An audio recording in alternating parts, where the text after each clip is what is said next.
So many blessings to you. It's great to be back on YouTube. I've been away for about the last month in Peru, and this is my first video back. And I'm just excited to share something that's been a part of my journey for probably the last 10 years consciously, is this relationship I have with competition. So as I was being raised, and really no fault to my parents, but just really through society, is this element of how we are raised to compete with each other. It's not just in sports, but sports is such a dramatic piece. There's a winner and there's a loser. You come in first. Second is like kissing your sister, is what I was told when I was growing up. And God love my sister, but I wasn't excited about giving her kisses when I was young, you know? And so this also threads through, not just through athletics, but also through grades. I was paid $5 when I was growing up for every A I got. So there's this idea of, if I don't get the A and my sister gets the A, she's getting more money or more candy, more accolades. And also what that ends up being is really she's getting more love. So there's this constant element that I was raised under, and which most of us are raised under, is this element of it's important to be the best or to be better than. And what that sets up is this creation of separation. So you're not okay getting second place. You're not okay getting fourth place, let alone 10th place. You're great if you get number one.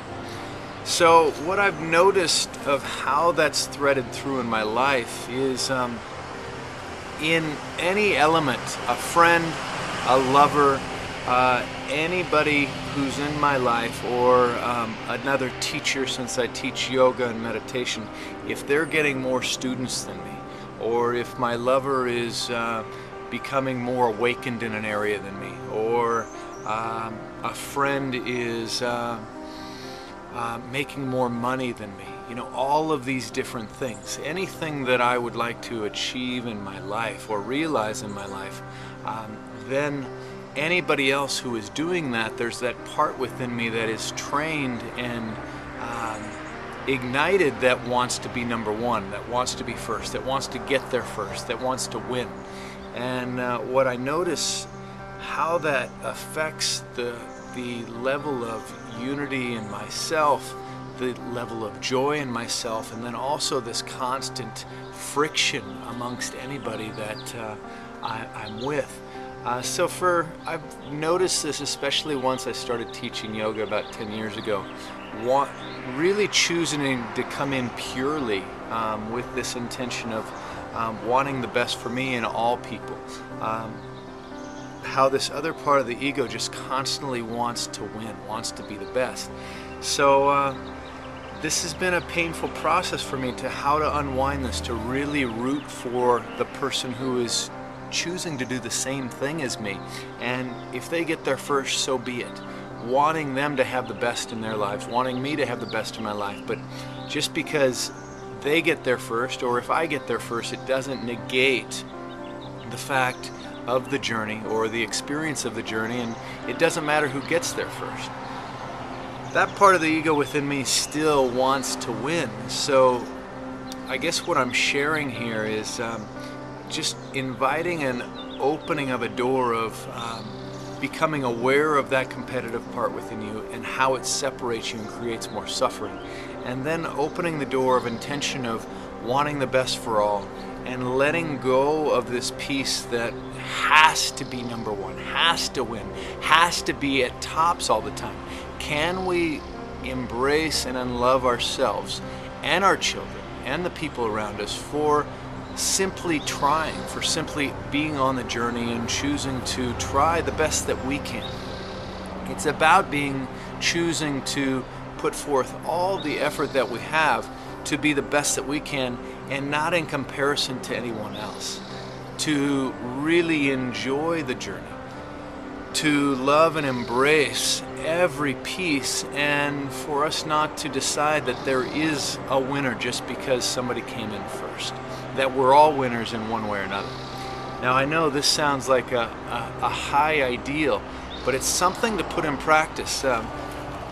one thing I've noticed in Peru is that the shamans there are levels, so to speak, or tiers, but they perceive the tiers of shamans as all equal. So there's no competition. You may be the first level of an earth shaman, and it may take you 10 or 20 years or never to get to the highest tier of the mountain shaman. But they don't perceive one as better than the other, or that you're achieving more by going to the next level of being the shaman, because it may be absolutely divinely perfect for you to be that first tier of shaman where you simply are the guardian of a certain land. So they perceive that is your given, so to speak. That's what you're here to do. That's your purpose, is to be the protector of the specific land. And to be that protector of that specific land, there is no need to continue to, it's not an evolution, but to grow into different tiers of the shaman. That's your purpose. So maybe, just maybe, it's our purpose not to be the top executive or to be first place in the race. Maybe our purpose is just to be exactly who we are and love ourselves for who we are. So this message, yes, is going out there. It's as much for you as it is for me. So I hope this reaches you and connects in a way that that just opens up a door to reflect. So many blessings to you, and thank you for receiving and being you. Many blessings.